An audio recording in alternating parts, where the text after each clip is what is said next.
Bandeko, nayebi te soki mabeni tosala bomoni hôpital mama yemo bamaladi wali pluwi mbala moko soki eza kutuna peni nayebi te, mais eza na kati ya RDC. Soki eza ya mama yemo te, mais eza na kati ya RDC bauti kotinda yango vite fait. Chilombo, pardon, mabeni tosala yo Chilombo. Baluba boyoka soni, baluba boyoka soni. Non, ezo simba te. Na bana mike ba comprendre que boza miyibi. Ezo simba te. Alors le ezo simba te, mais pourquoi vous forcez? Mais pourquoi vous forcez? Vous forcez pourquoi? Mboka mobima baka mona ba. Eh mais non, c'est pas possible. Si on est fait quelque part, c'est que moluba mutazobina. Si on est fait quelque part, c'est que moluba mutazobina. Ah mais ça mawa bandeko na ngai. C'est triste. Bandeko bolimbisa. Mbote na bino nyon tozolandanga. Na lamuki sikoyo toza suki 1h15. Donc tokoti siko na mardi 16 mars 2021. Bandeko eza mawa. Soki na eza mawa. Ata pasi ezalaka. Mais oya RDC bandeko leki. Ata pasi ezalaka. Oya RDC bandeko ate eleki. Na banzi na video 575 0575 na banzi mobuna mama mso aza kuna zoloba azola kisame tolo na eboye na se ya elamba lobi tozo lemba na siko ko somba ta ba soutien. Chilombo olingi basi nyonso bakoma neti basi ya mbozimai. Chilombo olingi basi nyonso bakoma neti basi ya mbozimai. Kuna pa na bino soki basi balataka soutien te, mais na kisasa kama basi balataka soutien bakola ba soutien. Ngai te soko lingi na oluka ona zongela yango me ke na 0575 omona mwasi azolo bango babi même ba soutien tozo ko somba soutien. Parce que fois luka so batamba tembele mwana lia kaki no lekisa ona soutien. Ah, Chilombo.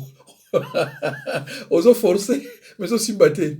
Chilombo ozo forcer ko mais aussi batté. Siko Kabila zongi po siko yobo distraire batu na union sacrée. Kabila zongi tata ngakati.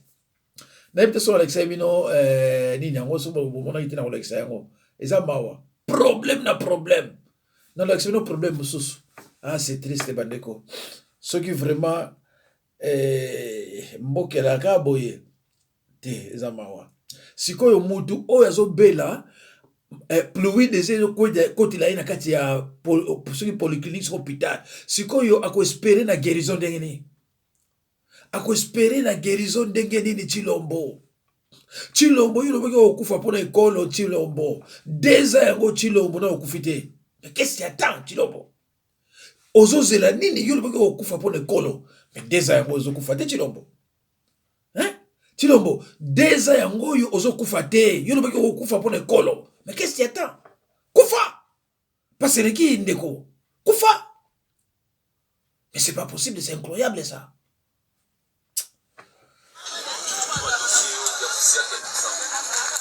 Une souciate, il y a qui s'en fout. Hein?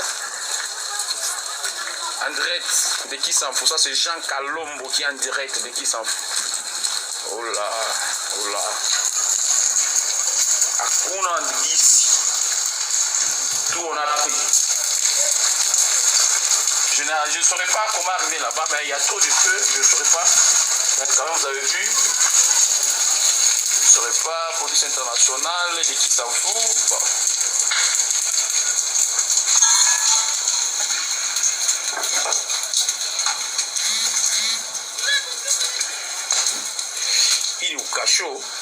Kasho babandi bote banatoka mukasho muna muntu te.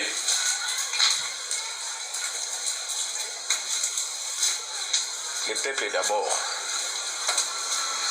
Ils ont fait ce qu'ils ont fait.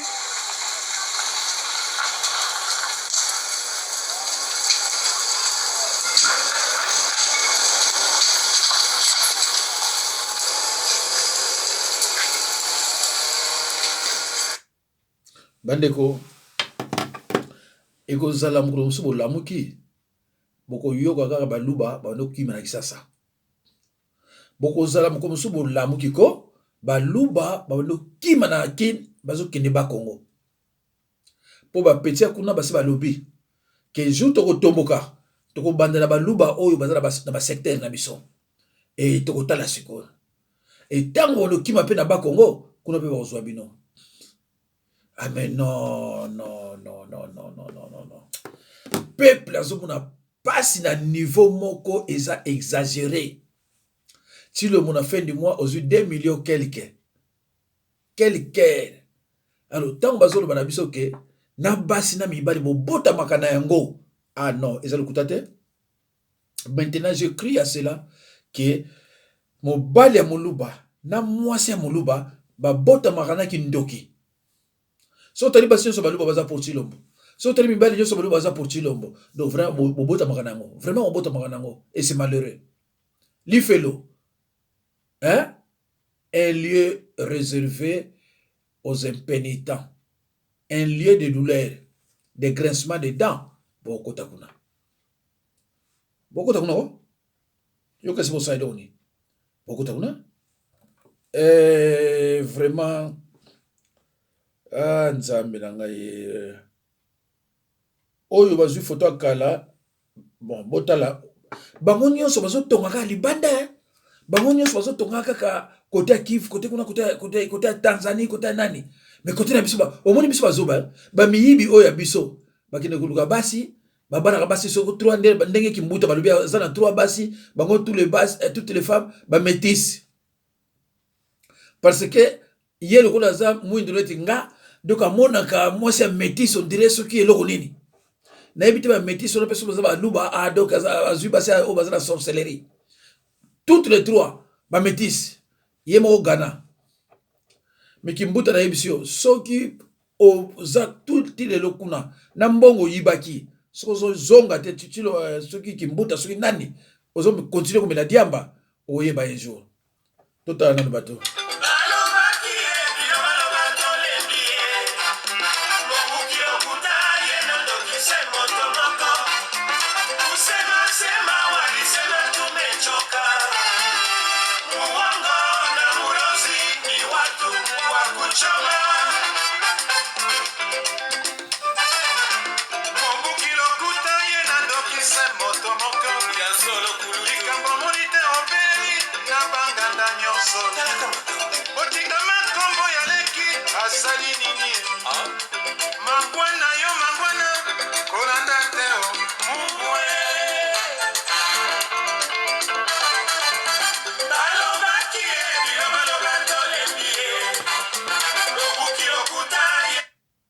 Allo bandeko tokomaki epai bazosala ba makadam ifani naningaka na longola nzembo wana po ozobeta makasi ya bato akala bonzo na tabasuna longola voilà bozomona ba makada prince kuna ndenge nani asali José nani Kabila oya muke non Zoé omoni Zoé ndenge asali balabala kuna kote ya Tanzanie kuna kote ya Tanganyika omoni ndenge azosala kuna hein oya biso bakimbuta kosala ba cimetière c'est au cimetière ya Kimbuta baninga bazosala banda ko yendo ki osala cimetière c'est triste Kimbuta tala baninga tala ko oyo na RDC ezala suka kuna yango na kote ya ezo kinosala voilà sikoyo ndeni bato kuna ba oboya ya kiaza congolais leka Kabila Zoé akosala nkota Tanganyika kuna ndeni kuna obetele baboko te hein Chilombo vraiment Chilombo teza mawa mingi baluba hein Chilombo na baluba dit non c'est trop ça c'est trop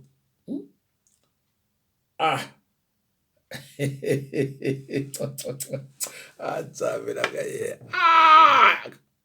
tedi atezalaka di te me Chilombo ata matama eyalaka di te Chilombo non boye te sikoyo ozolakisa ngo naye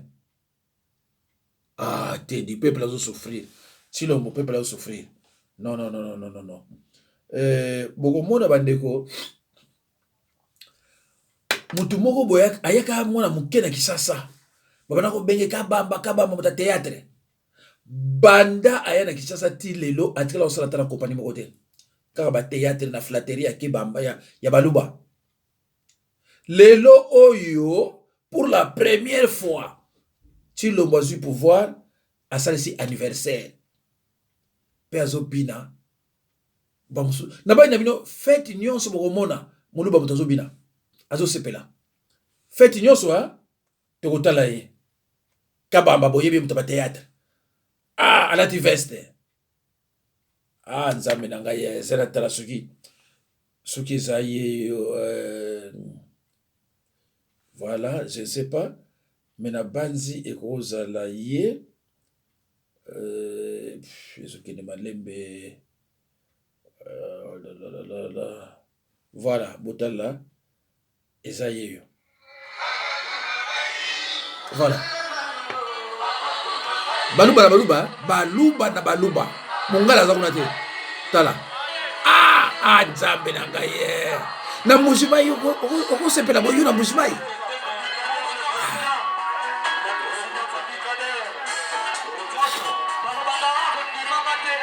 baluba okokima kala te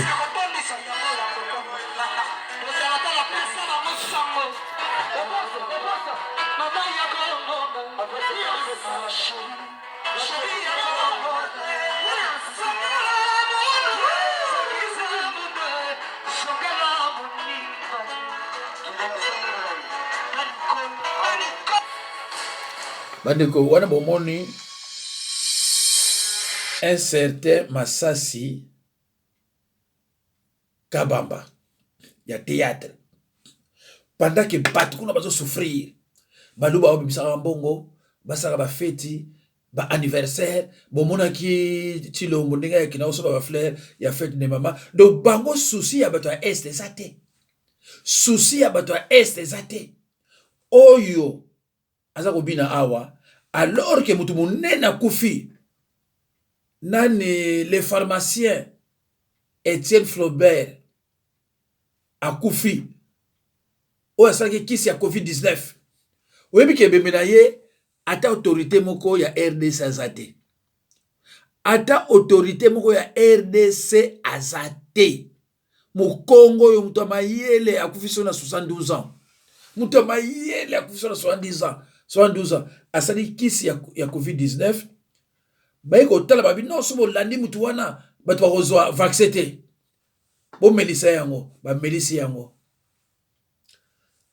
aza na sa ya mabele aza manyanga luozi mbuta na mboka yanga pompe voilà et voilà un concentré de printemps dans la donc ngai te na sino mama o alobi même soutien zo ko somba yango te voilà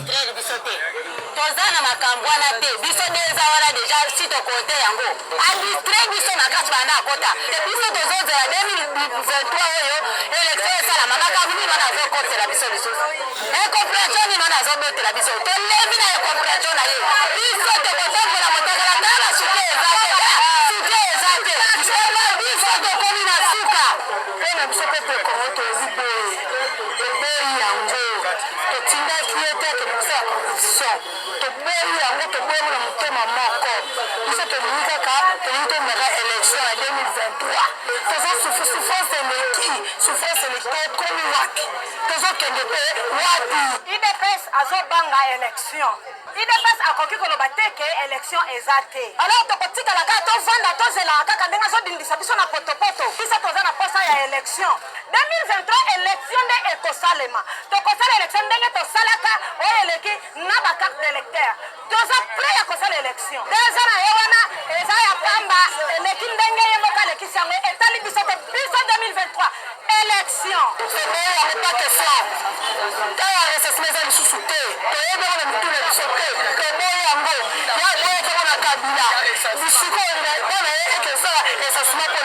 Tshilombo to IDPS ba déclarer recensement biso peuple biso ba mama tolobi boye recensement ekozala pona président légitimement élu. Ati azala ki na pasa kozala recensement na mboka oyo bakabelaka ye pouvoir nde première année na ye akotaki nde eza moma wana alingaki kosala recensement lokola asalaki recensement na moma wana te biso toza na posa recensement te biso toza na posa ya baélection ye azolinga recensement mpona pusa bane na ye me biso toza kuna te mpo ye azosouffrir te biso nde bato tozosouffrir biso nde tozosouffrir biso nde toza na posa mboka oyo biso tolingi mboka oyo bongo toza na posa recensement te pour le moment. Bandeko na ngai, bandeko cher patriote, est-ce que boso bomona na mboka moko boye bato balelaka boye? Est-ce que boso bomona mboka moko na monde entier bato balelaka boye? Mais bato Éthiopie ezaki boye te. Oyo komi na bana na ba mama na bango nyonso kolela na 0574 bomonaki ndeko mobo alaki chemise moko munene bato ko expliquer ngake azalaka munene siko bandati lombo kota akomaka ka fionga akoni siko elamba siko yo eleki munene alors eloko akosala ezalaki te il faut amela dinzanza mo bakoma oteka sona kisisa masanga yango na ndeko ya bato azobundana na balabala komelaka bandeko nanga koma mboka boyoka niveau peuple azokoma na yango ekozala mokolo moko bon trouble komima ya kosakana te na niveau akini oyo bakokima oyo bakoboma bango ekozala mawa mingi parce que soko moni mwana azokenda nzela mabe yebisa ye kozela te soko akufi bongo o bandokanga bato bandoki soko moni moto ça ne va plus bo yebisa bino ndeko osali tugu mais esimbite tika ozo sala tuko mais simbite tika atika parce que bato nde baza kolela bandeko non secteur conseiller bakino basala na bango te moi j'ai des amis baza kuna ministre basala na bango te na parlement basala na bango te ya ozomona mboka ezokufa ezokopase pai bato basalaka mboka ekozala ndeko na te il travaille pas badéputé ya kabila bafuta bino pourquoi basala na bango te kakoleka o salaire il travaille pas basala na te mboka marque nini yo. Ça fait longtemps badéputé basalaka te na mboka wana nzambe kaka ozwa bana wana mike ya basi baza soki na ba 17 ans 18 ans mosala bango wana nzambe nanga vraiment na pasi eza pasi bandeko yango oyo pe mabaluka ntango botala mabaluka ntango ata bopakoli dongo nzoto mobimba bokoglise te mete ça sur internet bandeko na ngai ya IDPS ata bopakoli dongo nzoto mobimba 2023 il n'y aura pas de glissement bandeko na ngai IDPS ata bopakoli dongo nzoto mobimba bokoglise te mete ça sur internet bandeko na ngai ya IDPS ata bopakoli dongo nzoto mobimba 2023 il n'y aura pas de glissement ndeko bokipe muto te azaka normal te parce que lelo ko babaka mususu lobi kuna pe koya alumaka mususu donc azande ngwana voilà toyoka ndeko oyo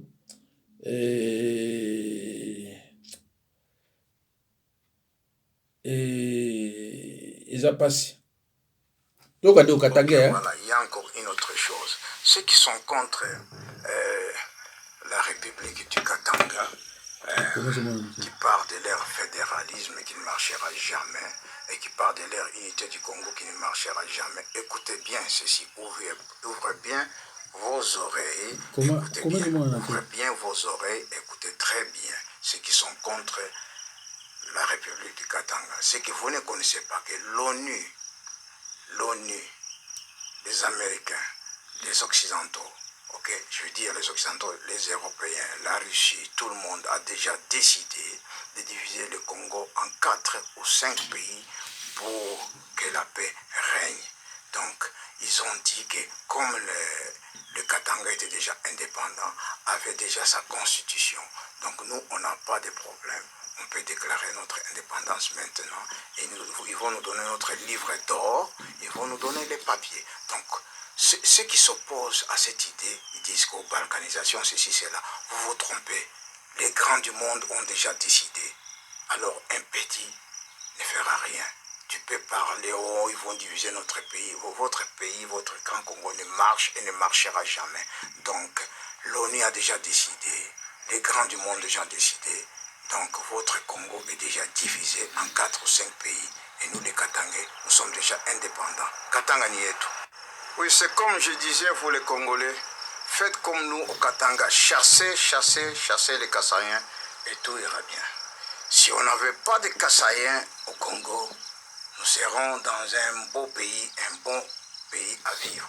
Mais le mal du Congo, ce sont les sauvages mangeurs de chiens, ces Kassaïens. Chassez-les, qui retournent chez eux. Ils ont 2 Kassaïs, qu'ils aillent construire leur grand Kassaï de merde. Bon, si c'était mieux, ils disent toujours que chez eux, ils ont les diamants. Pourquoi restez pas chez eux? Chassez-les. Commencez d'abord par Kinshasa, chassez les Kassaïens. Ok? Qui vous tient? Chassez des sauvages Kassaïens, comme nous, on fait chez nous au Katanga. Mouiba pique bisou, bende, batoke bende quoi. Hein? On ne veut plus de Kassaïens nulle part, hein? Sauf chez eux, au Kassai. Nous allons les accompagner. Nous allons les accompagner à la gare. Ils vont prendre les trains ou bien ils vont prendre les camions ou des motos comme ils veulent. Ou d'autres vont peut-être retourner à pied. Mais on n'en veut pas. L'ultimatum est donné. Vous, les Katangais, Mouchikiye, prenez votre terre. Prenez votre terre. Ne laissez plus encore les Kassaïens rester là-bas. Je ne demande pas de tuer les Kassaïens. Voilà. Sinon, ils vont utiliser ils demandent à l'épuration. Non, il n'y a pas d'épuration. Ils ont leur province qui retourne chez eux. Maintenant, l'ultimatum est déjà donné. À tous les Katangais, je vous avais envoyé ce papier de l'ultimatum. Prêtez-les, et puis multipliez-les, et allez les donner face à face aux Kassaïens. Et tu le vois, un Kassaïen, tu lui donnes ce papier où tu mets devant sa porte, il va comprendre que les propriétaires du Katanga sont là. Ils sont venus prendre leur Katanga. Le Katanga ne les appartient pas, il ne les appartiendra jamais. On va vous chasser. Vous pouvez venir avec tous les chars du monde, mais vous ne réussirez pas. Vous ne pouvez pas tuer des millions de Katangais qui se sont levés, qui disaient non, enough is enough. So go back where you came from before we can do something against you. So we are not going to kill you. We don't want to kill you. Just leave our Republic of Katanga now. Voilà, j'entends d'autres Congolais qui disent en Europe, oh, nous allons attendre quand notre pays, le Congo, sera libéré. Votre pays ne sera jamais libéré. Il faut le diviser, c'est tout.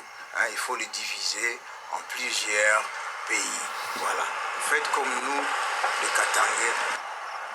Proclamez notre indépendance. La République de Katanga existe. Ça fait combien d'années que vous cherchez la libération de votre Congo, hein? Tu étais parti en Europe, tu étais jeune, tu avais 18 ans. Maintenant, tu as eu des enfants, tu as des cheveux blancs. Tu as des cheveux blancs même dans tes nez. Et tu continues à te fatiguer, à manger le semoule, et puis tu n'as pas d'argent, tu dors dans un grenier. Hein? Ok? Tu vis dans un grenier et tu dis que voilà, tu attends quand tu vas libérer votre Congo qui ne se libérera jamais. Tu sais que Dieu était avec vous, il était aussi combattant, il vous a niqué, il vous a trahi. Alors, laissez-nous libérer notre République du Katanga et continuer à rêver, parce que vous allez rêver très longtemps, très longtemps, jusqu'à ce que votre formule va finir et vous ne pouvez plus rêver. Merci.